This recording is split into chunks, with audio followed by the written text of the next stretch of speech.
kids. Tell him I dropped dead. Hello? Yes, I heard Mrs. Phillips. She just dropped dead. Fresh out of names, dear, or fresh out of charm? Well, we can always try Ginger. Oh, no, you don't. Why? What's wrong with Ginger? Well, in the first place, she's a nitwit, and in the second place, she's got a silly, idiotic crush on you. Oh, stop it, will you? Don't act so innocent. The last time she was here, she tried to hold hands with you right under my very nose. Can I help it if I'm irresistible to women? Of course not, dear. Well, okay. Oh, all right, go ahead and call her. Personally, I think you've got a crush on her. A child of 16?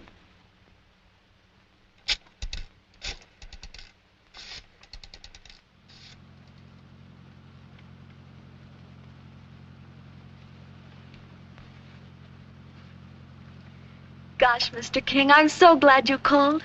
I just adore sitting with those darling children. Good. That's a break for us.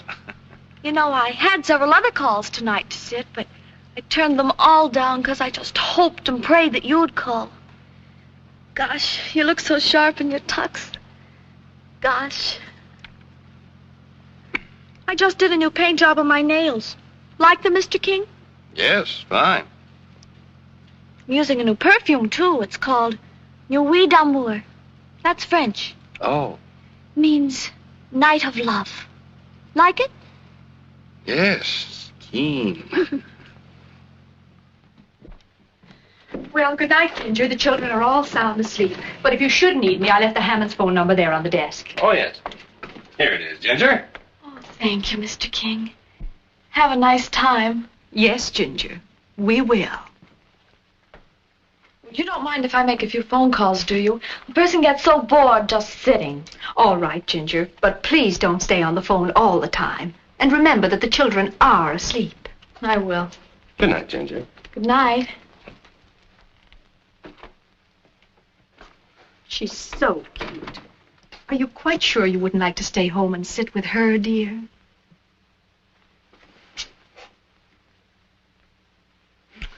Well, what brought that on? It's that perfume of Ginger's.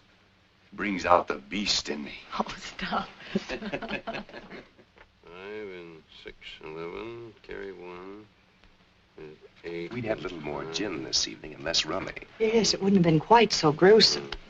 Why, Edna, how you talk. We ought to be honored that the Hammonds invited us over.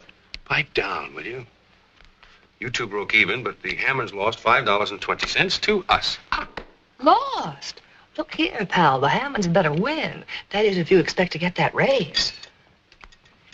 And so I said to the woman, you couldn't possibly find a better lawyer than Mr. Hammond. Well, Harry, figure the score. What's the bad news? Good news, sir. You and Mrs. Hammond are the only winners. $5.20. Aha, you see, concentration and memory. Qualities which you two young fellas would do well to acquire. Yes, sir. You won $1.20 from us and $4 from the Philbys. Good, good. I should say it is. We never win. Why, who on earth could that be at this hour? I'll go, dear. You take cream and sugar, don't you, Casey? No, black. How do you do, Horatio? Why, hello, Clarence. Come in, come in. I think this is rather late for a social call, but I found a letter in my mailbox, intended for you, Horatio. And as I happened to be passing, I thought, good evening, Mother. Hello, Clarence. How do you do? Good evening. How do you do? Ah, here we are. I cannot think how the mailman could have been so careless. Oh, I'm very sorry, but I'm afraid I opened it before I realized. Of course, I didn't read it. Thank you, Clarence. Anything important, dear? No, just a circular. Won't you join us in a cup of coffee, Clarence, and a sandwich? Oh, do. There's more than a plenty. Oh, well, I really should be getting back to Mother, but perhaps I could stay for just a snack. Of course you can. She'll be all right. You take sugar, don't you, Clarence? 3 lumps, please. How are all the little irises coming along, Mr. Appleton? I must confess I'm quite surprised to find you and your wife here, Mr. King. Why? I just strolled past your house and I felt sure you would be at your own party. Party? Not at our house. Oh, yes, indeed. The house was blazing with lights and I could hear the music halfway down the block. And as I went by, I saw your guests dancing. You and your ginger.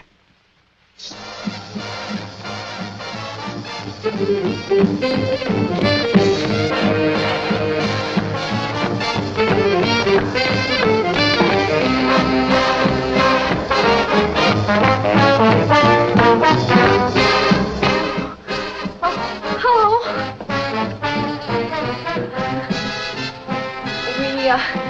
We didn't think you'd be back so soon. So it appears. Hi, Pop. We've been watching them dance. You kids run upstairs to bed. Go ahead. Hurry up. The idea of letting the baby out of bed at this hour. Are you out of your mind? Gosh, Mrs. King, I hope you're not sore just because I invited a few friends. Golly, a person can go absolutely mad with nothing to do but sit. If I were your mother, which heaven forbid, I'd make it extremely painful for you to sit for the next few days.